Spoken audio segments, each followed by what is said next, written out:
In the Golden Age, in the world of tradition, lived a race of men without kings. So they were referred to because each man was a king unto himself, shining with solar light, providing his own inner axis. These men without kings were free because they were sons of truth. But as the material world is subject to the turning of time and the entropy that accompanies it, gradually men lost their inherent regal nature and thus had to seek it externally. And so arose the practice of initiation, which would bring men back in touch with that sense of being and inner stillness that would allow them to shine brightly once more. A king for men was chosen from among the initiated ones, as only an initiate who had reawakened his latent regality could lead the less capable into the kingdom of heaven. But even that too decayed with time, and initiation was replaced with consecration. A king was raised up from the warrior caste and anointed by the priestly caste to create this inner synthesis of both temporal power and spiritual authority. Through the mediation of the priests, the supernatural fire flowed into the man who would be king and lifted him on high above all distinctions of caste. Regardless of the circumstances surrounding his coronation, the sacred king provides the central axis of the world of tradition, around which all else revolves. He is the Lord of justice and peace, the Dharma-Raja, the Chakravartin. He wields a temporal might over worldly affairs as he seeks to order his empire in line with the cosmic law, but he also wields a spiritual authority as Pontifex, the builder of bridges, through which the law from above flows down to the people. A hierarchy coalesces around him, one which is based in a victorious and creative presence, rather than a conquering and destructive violence. The sacred king wields the two swords of auctoritas and potestas, and in him the qualities of the priestly and warrior castes meet, and form something greater than the sum of its parts, a true regality that is above any caste.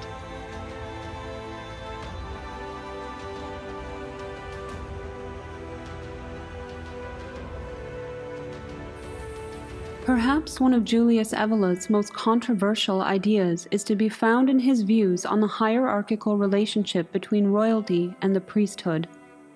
His somewhat idiosyncratic position on this matter has set him at odds with other traditionalist school philosophers, particularly Rene Guenon. Evola's position is that regality enjoys a primacy over priesthood, just as the sun has primacy over the moon and the man over the woman. The qualities of the priestly caste and the warrior caste come together in the office of the sacred king, who by virtue of immanently embodying the regal function is above and beyond caste once he takes the crown, holding authority over both spiritual and temporal affairs. The dispute seems to arise from a disagreement over whether the warrior caste, also known as the kshatriyas, has primacy over the priestly caste, also known as the brahmanas. That is, who is above the other in the hierarchy of castes. Evola opens up this chapter with a reference to the Upanishads, in which it is said that the stock of the warrior deities arose from Brahman as a higher and more perfect form of Brahman itself. The passage reads thusly: "In the beginning this, the kshatriya and other castes, was indeed Brahman, one only. Being one, he did not flourish. He specially projected an excellent form, the kshatriya. Those who are kshatriyas among the gods, Indra, Varuna, the moon, Rudra, Parjanya, Yama, death, and Isana.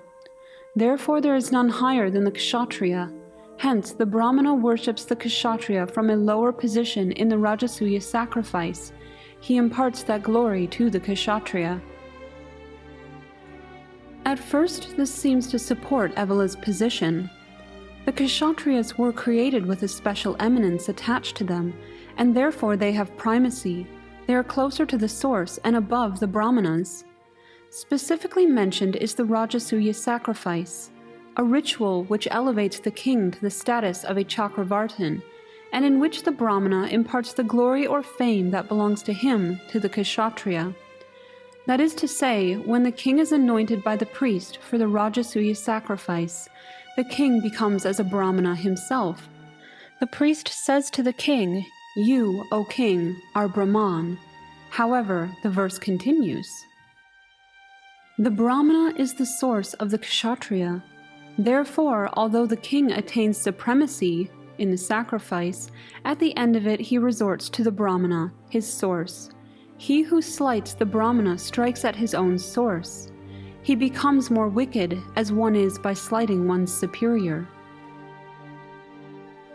The remainder of the verse seems to cast doubt on the true position of the kshatriya, but Evola explains this like the relationship between a mother and son. While the king owes respect to his mother, so too does he owe respect to the priests. But when he is exercising his regal function, both his mother and the priests must bow to him and yield to his authority. Evola also says, in the same text, the priestly caste that was assimilated to that Brahman, understood here in an impersonal manner and in an analogous sense to what in Christianity is considered to be the power or dunamis of the Holy Spirit, which is in its safekeeping, was represented as a mother or maternal matrix in relation to the warrior or regal caste. This is particularly meaningful. The regal type is presented here according to its value as a male principle, which surpasses, individuates, masters, and rules triumphantly over the spiritual force, which is conceived of as a mother and female.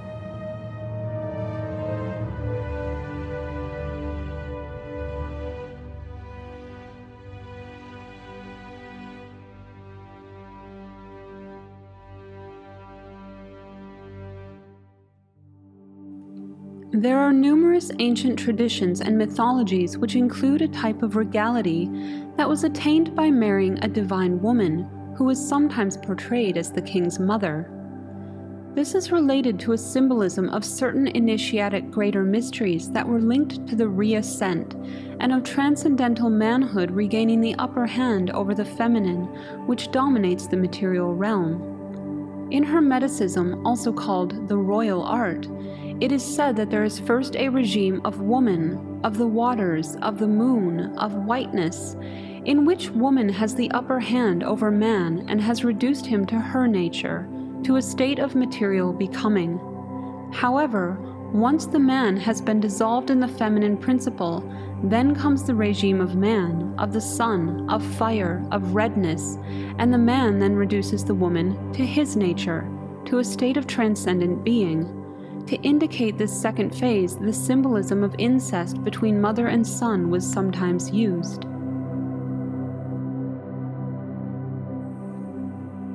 The concept of investiture, or consecration of kings by the priestly caste, is a relatively recent necessity and represents a degeneration away from the pure world of tradition, in which it is said that there lived a race of men without kings, those men who were all kings unto themselves and manifested the world of tradition within themselves through their own principle of being.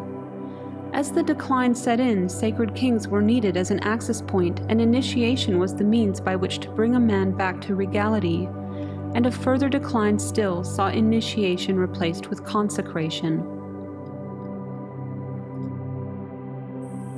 One could be forgiven for making the error of believing the priests to have primacy over the kings, for it is the priests who have access to the supernatural power, and it is their purview to bestow it upon a would-be king.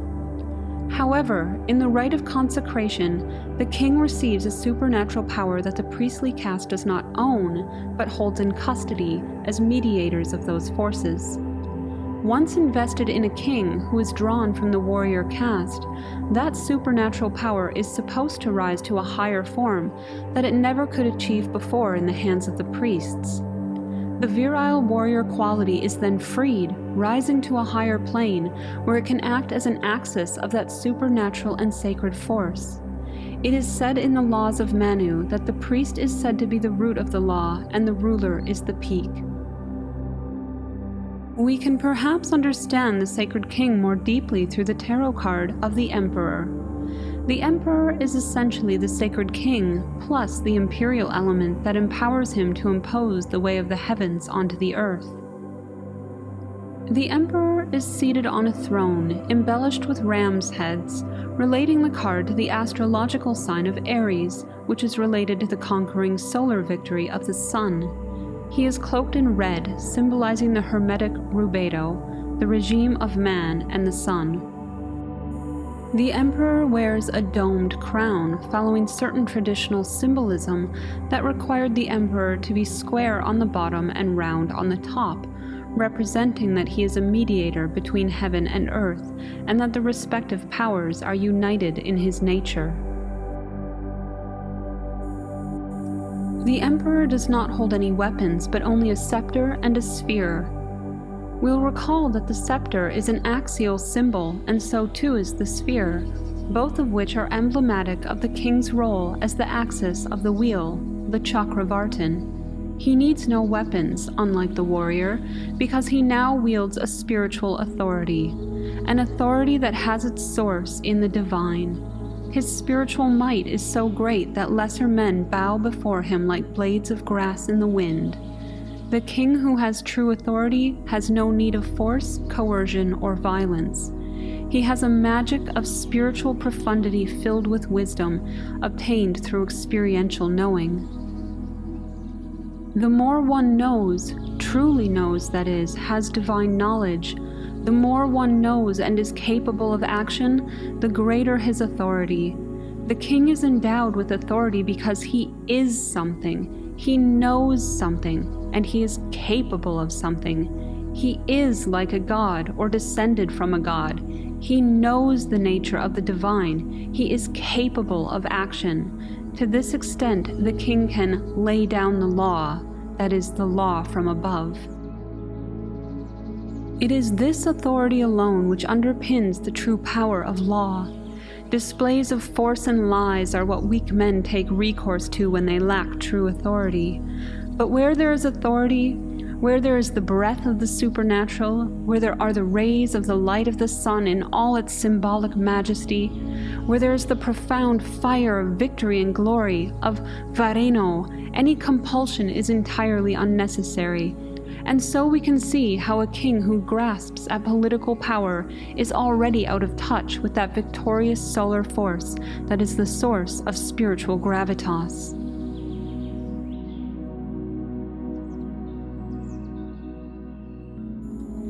Eventually, decadence began to set in, and problems arose in the relationship between regality and priesthood, and it is the origins of this conflict that are at the root of the matter of this hierarchical relationship.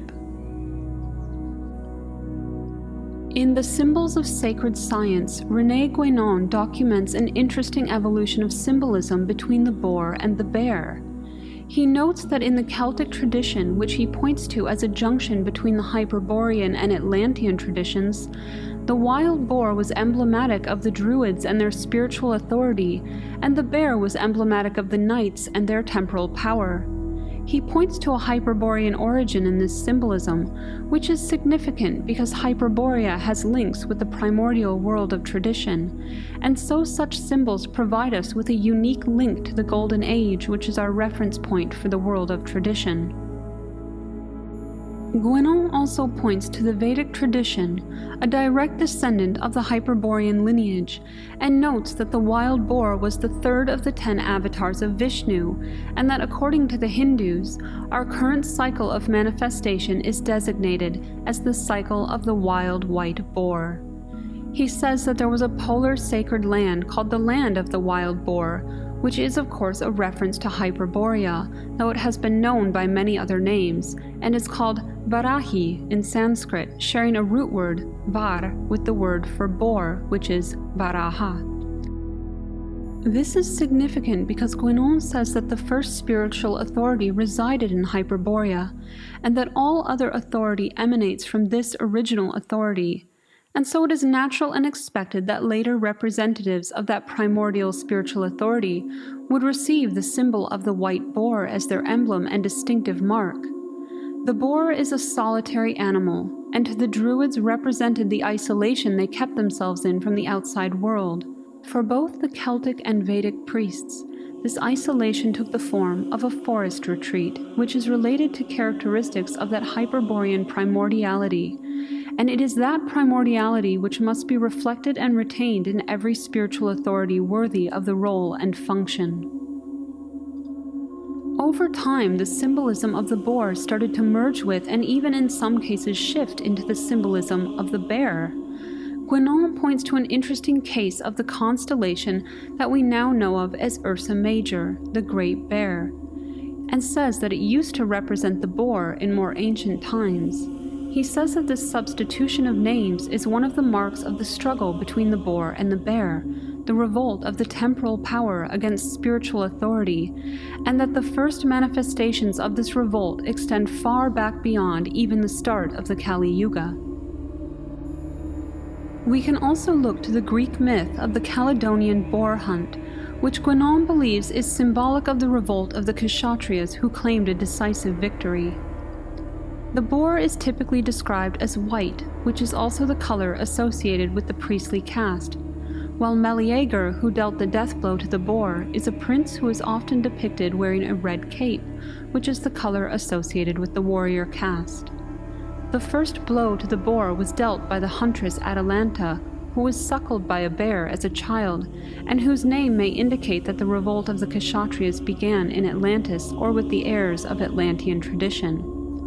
Some esoteric and occult rumors point to an Atlantis whose priests had degenerated into black magicians, and so perhaps the revolt of the kshatriyas was not uncalled for, though other stories tell of Atlantean kings who became corrupt, power-hungry, and eager for war. In any case, such a conflict is a sign of one or both castes losing touch with any transcendent connection.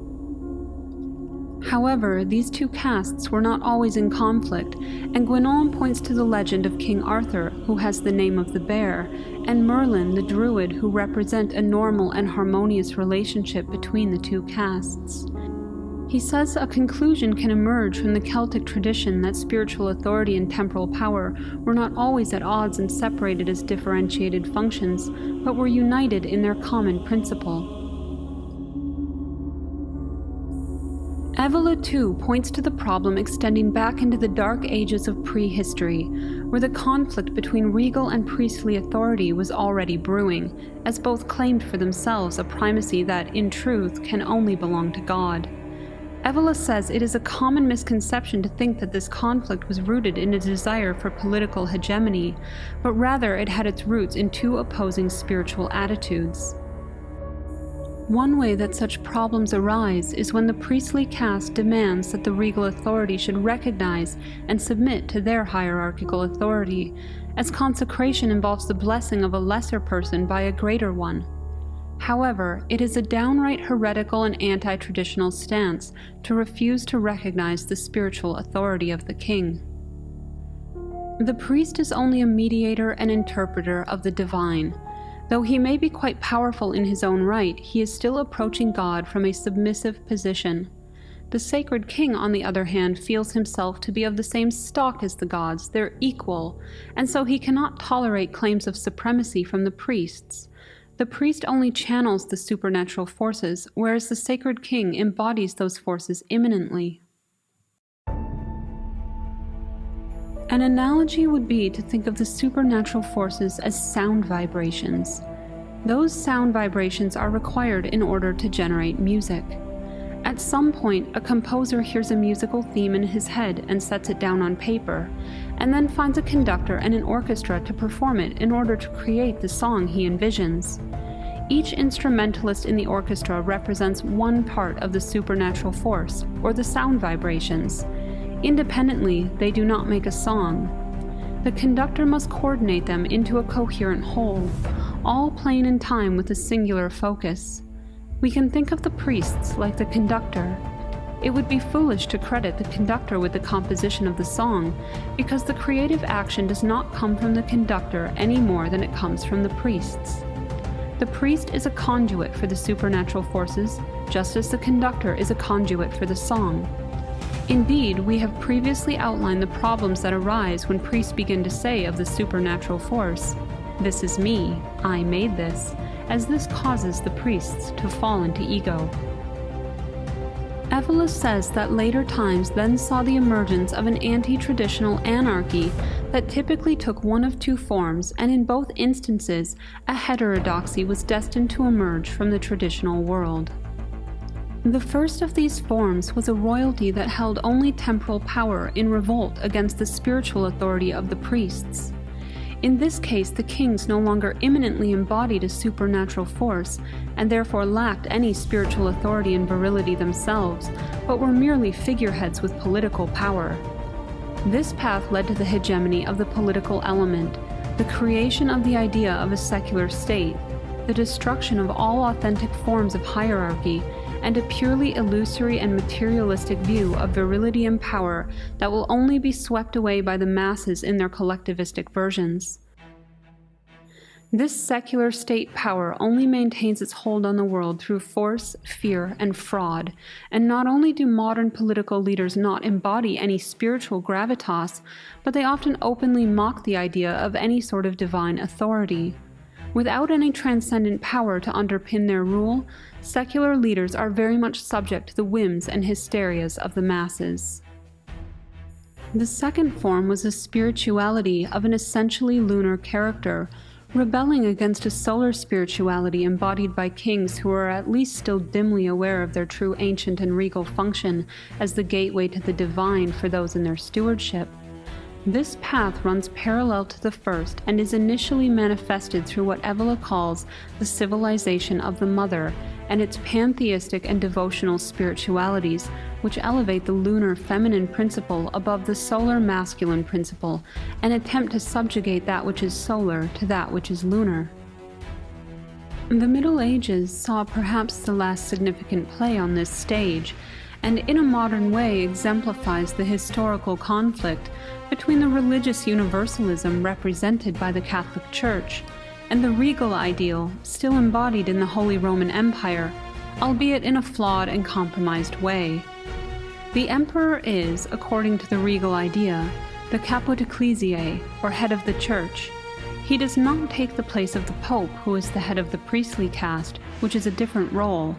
However, it is only in the imperial function that the spiritual forces represented by the church, and which animate Christianity, can properly and efficaciously impose their dominion. It is through the empire that heaven is manifested on earth, and the function of mystical salvation is attributed to the empire. The empire, as we recall, represents a dam of order and stability against the disruptive forces of chaos.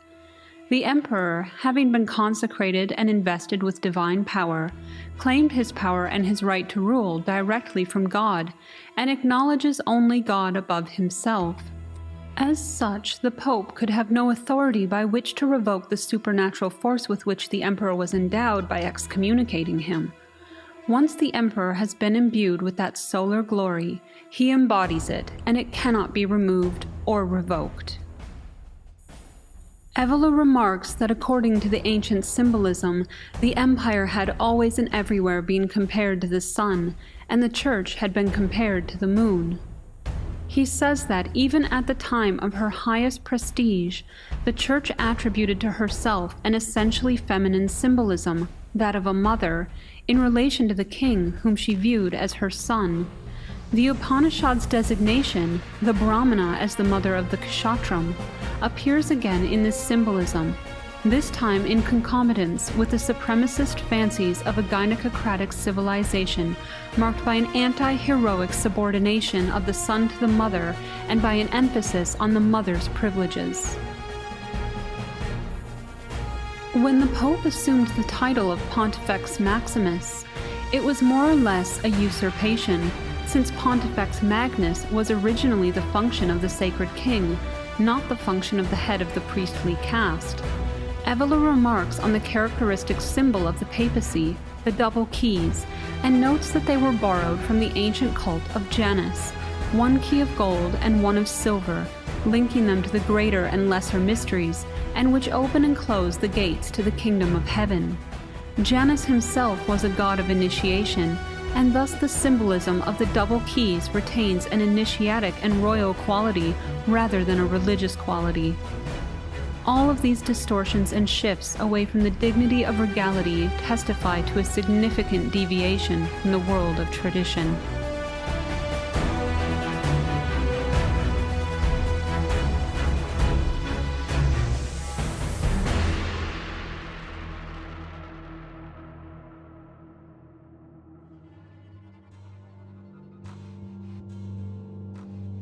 In Introduction to Magic, Volume 3, Evola has included an essay titled Spiritual Authority and Temporal Power, in which he responds to the critiques of Rene Guenon.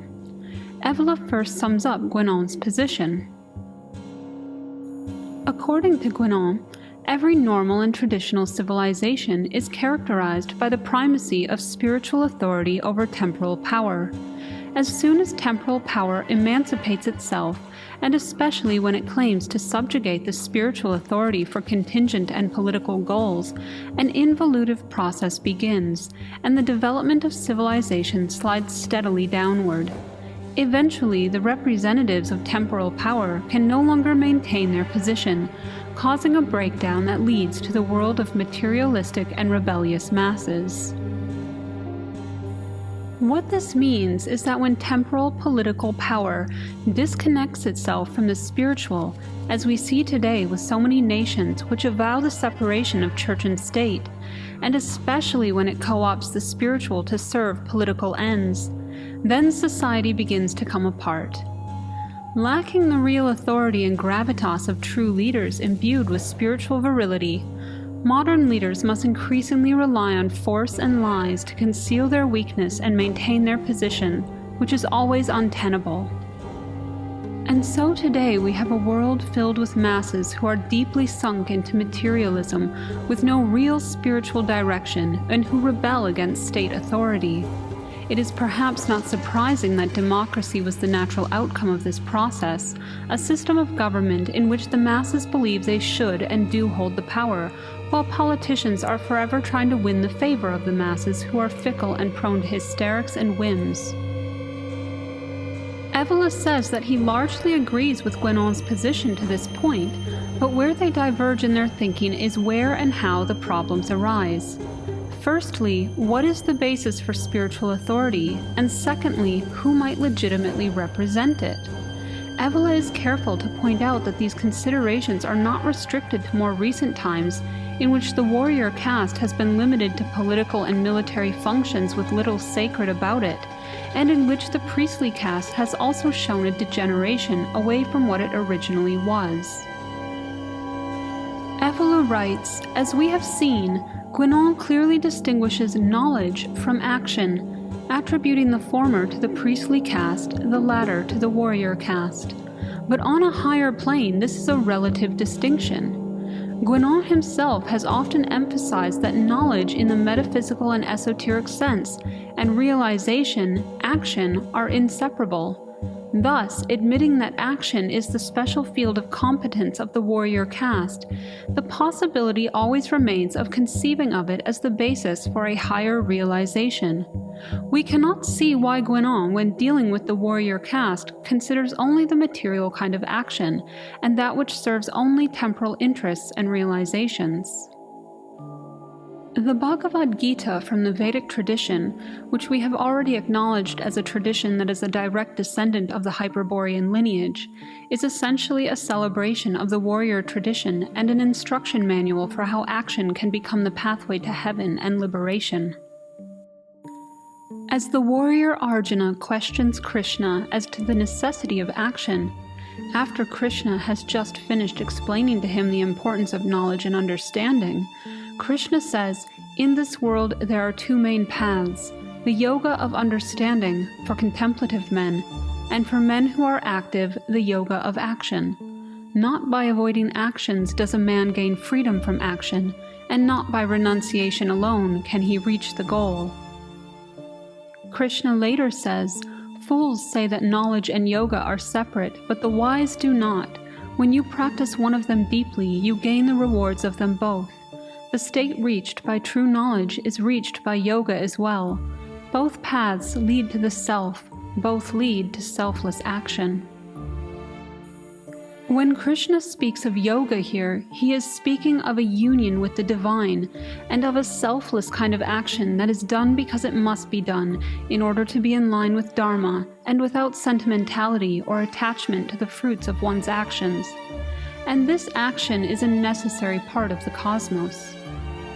Even though he is God, Krishna explains that even he too must act, and he says, "In all the three worlds, Arjuna, there is nothing I need to do, nothing I must attain, and yet I engage in action. For if I were to refrain from my tireless continual action, mankind would follow my example and would also not act, Arjuna. If I stopped acting, these worlds would plunge into ruin, chaos would overpower all beings, mankind would be destroyed." Further, Krishna says, "He who fails to keep turning the wheel thus set in motion has damaged the working of the world and has thus wasted his life, Arjuna." And only by selfless action did Janaka and the other wise kings govern and thus assure the well-being of the whole world. Both of these verses point to a relationship to regality.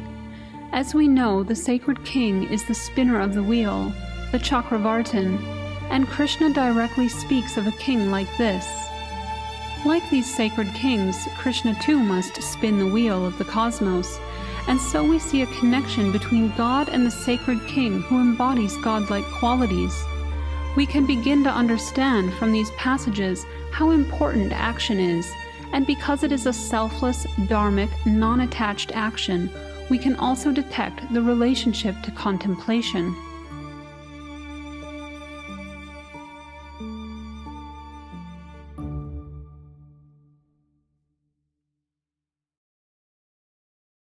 The word vritti in Sanskrit is related to the image of the revolving cosmos.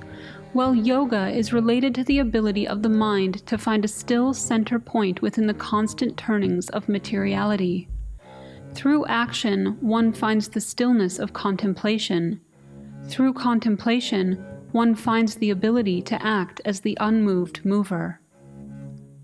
So when Evola says that action and contemplation are non-different on a higher metaphysical plane, we can understand that the two things are so intimately intertwined as to not be able to have one without the other.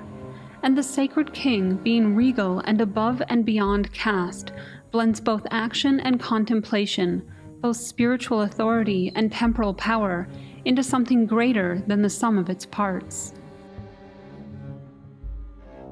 Evola says, regal majesty, that blend of Olympian detachment and power that is characteristic of the true rulers, the irresistible force of command, the august and supernatural aura that surrounds the heroes and the sovereigns of the traditional world, all that represents something equivalent, though realized above all on the basis of action and the nature of a kshatriya, a warrior. In his own booklet by the same title, Spiritual Authority and Temporal Power, Guenon emphasizes that these two powers were not separate in the original primordial state, but contained in the common principle from which they emerged, and of which they represent two indivisible aspects, indissolubly bound in the unity of a synthesis that is both superior and anterior to their distinction. Therefore, Evola counters by saying that neither the sacerdotal or regal function is further away from the origins than the other, and neither is less able than the other to serve as the basis for the eventual reintegration of that primordial state, but also that the original primordial caste, which corresponds to that original unified power, had a more regal rather than sacerdotal character. To put this simply, in the beginning the two castes and their respective powers were contained in one common principle. They were not split up into two distinct things, and this corresponds to the race of men without kings, those Golden Age people who expressed both contemplation and action in that higher state where they are essentially the same thing. It is only as a result of degeneration that the two became separate and distinct, and the castes were then formed. Evola believes that this race of men without kings necessarily had a regal character, as after all, they were kings unto themselves, and so for this reason, Evola gives primacy to the regal rather than the sacerdotal. He also considers that this problem is a sort of East versus West problem. The general trend of the West has typically been more active than contemplative, having as its predominant ideal the warrior or king rather than the priest or magician. Some might say that this is itself evidence of the degeneration of the West, but this is not necessarily the case, as this difference between East and West goes back to the most ancient esoteric traditions. He points to the Hermetic ars regia, which literally means the royal art, to which we referred earlier, and in the Hermetic tradition he writes, "It is interesting to note that in Hermetism, the white work is always subordinate to the red work, and as a consequence, the light is subordinated to the fire. This is no mere variation of symbols, but an eloquent signature for the experienced eye, because the hierarchical associations of such symbols within other traditions are the opposite and not by accident. It can be observed that where white and light take primacy, they denote a spirituality that may eventually also have an initiatory character, but which falls predominantly within the boundary of contemplation, knowledge, and wisdom, and so is nearer the sacerdotal tradition than the royal. But when the red and fire take primacy, they are indications of the royal mystery and the magical tradition in the higher sense. In Hermetism, the latter primacy is clear."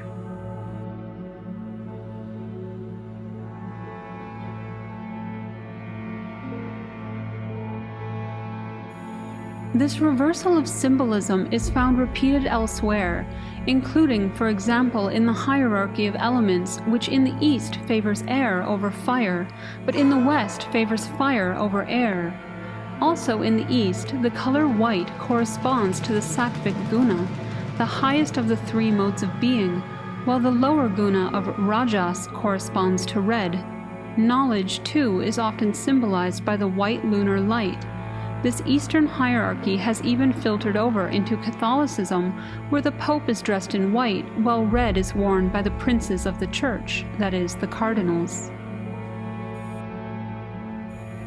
By contrast, the whole of the Western Hermetic tradition, along with many schools of magic, employ the reversed symbolism. The albedo, or white regimen, is always placed under the feminine lunar sign, while the superior rubedo, or red regimen, is overseen by fire and the color purple, corresponding to the Olympian, solar, virile, and kingly nature that it produces. This variation in symbolic expression speaks to a specific form of traditional instruction that is best suited to a warrior nature, and Evola says that to underrate this arrangement by way of the thesis that the supreme authority can only be legitimately held by the priestly caste is not only unjustified, but also dangerous. Evola asserts that one of the most basic causes of the distress of Western civilization is the fact that a population that is essentially composed of a kshatriya spirit has for centuries lacked a fitting soul, and that the spiritual authority that has come to predominate in the West is thoroughly priestly in tone, so as to cause an unhealthy dualism or else compromises that are anything but constructive.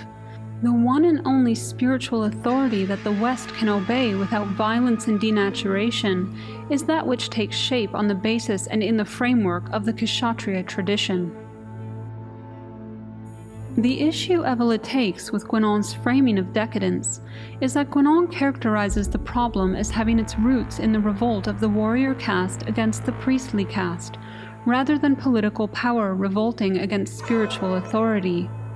Evola concedes that if Guenon had expressed it in those terms, rather than pitting two castes against each other, he would have been correct, but instead he makes his point contestable because it assumes, as a given, a hierarchy of castes that is not consistent within traditional civilizations, such as ancient China, which had a celestial royalty but no priestly caste, or the ancient Norse, whose kings were legitimized by virtue of being descended from the Aesir. And in other cases, the opposite is seen, where the priestly caste sought to take political power for themselves, such as in ancient Egypt and ancient Persia. Evola rather prefers to generalize by saying that in the whole cycle of Hyperborean-derived civilization, the takeover of a priestly spirituality represented both a disintegration and the effect of outside influences linked to a southern matriarchal civilizational cycle that is at odds with the Hyperborean tradition. Evola's thesis is thus that the primacy or predominance of a warrior or regal tradition versus a sacerdotal and priestly tradition is not indicative of any lowering, decadence, or involution, and neither is the primacy of action versus contemplation. Examples of both can be found within the world of tradition. What does constitute an involution or degeneration is the loss of contact with metaphysical reality, and it does not matter whether that loss occurs first within one caste or the other. It can equally occur when the sacral and initiatic concept of regality degrades into a merely temporal and political function, or when the original priestly function degenerates into ecclesiastical and clerical survivals, opaque dogmatic forms, and relationships of simple devotional religiosity.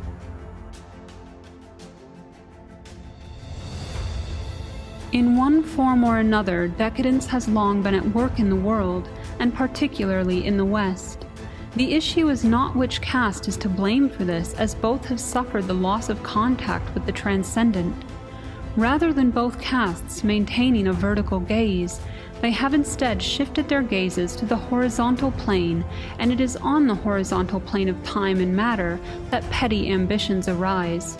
The way is high, but their eyes are on the ground, and so the rest of humanity has followed them ever downward. Evola says that the first condition for an effective reaction against such decay would be to re-establish contacts with metaphysical reality, though he considers that extremely unlikely. Man could languish for another 1,000 years in the current state of suspended animation, gripped by decadence, confused, overwhelmed by material sickness, and degenerating ever downward into his own dysfunctional nightmare. On a civilizational level, there is no practical way to escape the monumental collapse that is rapidly approaching. To watch it unfold is akin to observing a lifeless body falling down a hill. But despite the desperation of the current age, the pivotal question must be asked: how does one remain standing amidst the ruins of our civilization? That is, how do we live a meaningful and integral life while everything disintegrates around us?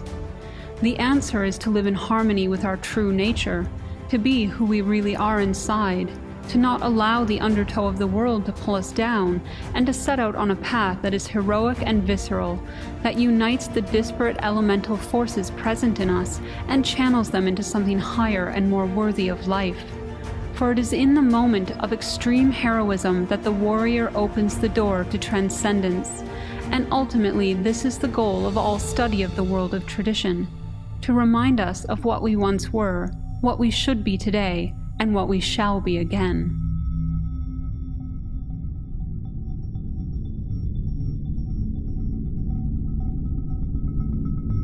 The civilization that Evola conceived of in a reborn Europa is one that embraces its warrior lineage, not the barbaric or brutal variety, but rather of a deeply ascetic self-conquering that produced a transfiguration of the individual soldier. As he writes in the Metaphysics of War, the true warrior ideal implies not only force and physical training, but also a calm, controlled, and conscious formation of the inner being and the personality. Love for distance and order, the ability to subordinate one's individualistic and passionate element to the principles, the ability to place action and work above mere personhood, a feeling of dignity devoid of vanity, are features of the true warrior spirit as essential as those which refer to actual combat. So that from a much higher point of view, combat itself can be worthwhile, not so much for its immediate material results as for evidence of those qualities which have a self-evident constructive value and can amount to elements of a special style, not only in a given area of the nation devoted specifically to soldiering, but also in a whole people and even beyond the frontiers of a given people. He continues on saying, the main thing consists instead in a certain inner style, a certain formation of the mind and character, a simplicity, clarity, and harshness, a directly experienced meaning of existence, without expressionisms, without sentimentalisms, a pleasure for commanding, obeying, acting, conquering, and overcoming oneself. The bourgeois democratic world order is a reign of worms, of forms without life and lacking inner fortitude, and the war waged by this order is devoid of higher meaning, impersonal and without spiritual light. Perhaps in the next age we shall see the re-emergence of a new type of man, sufficiently steeped in a new culture, less vain, less humanist, shunning the trivial and material and reflecting an ancient warrior tradition that is aroused by the spirit of combat and consecrated by victory over the elements of chaos in both the inner and outer world. And then, these great warriors will unite the world of spirit and the element of action, the integration of priesthood and knighthood into the new man, a fighting monk, a holy warrior, one who has liberated himself internally from his lower elements and transfigured his passions through the fire of self-conquest into a life form that serves the highest principles of pure transcendent being. And perhaps one day we can then once again become a race of men without kings.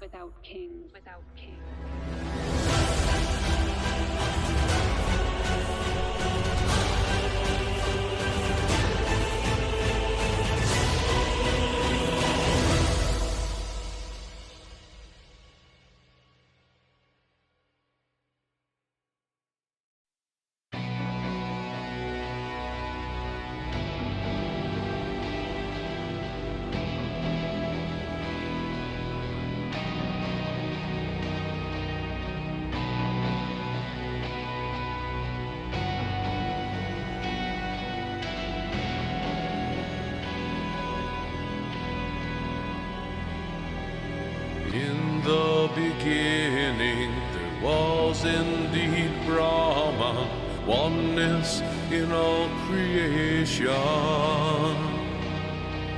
projecting the cosmos vast, split into many castes, reflects his glorious light.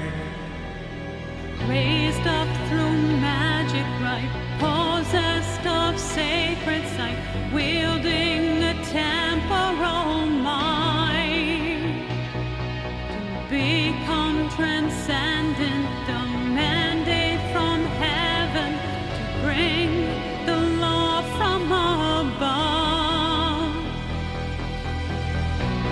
The boar and the bear, Oh, fire and air, the priest or the knight, who will guide us to the light? oh how we all long for the light, oh how we all long for the light. Hyperborean, sword of the warrior, evoking primordial height, united with priestly caste, domain of sacred task, relying on eternal sight.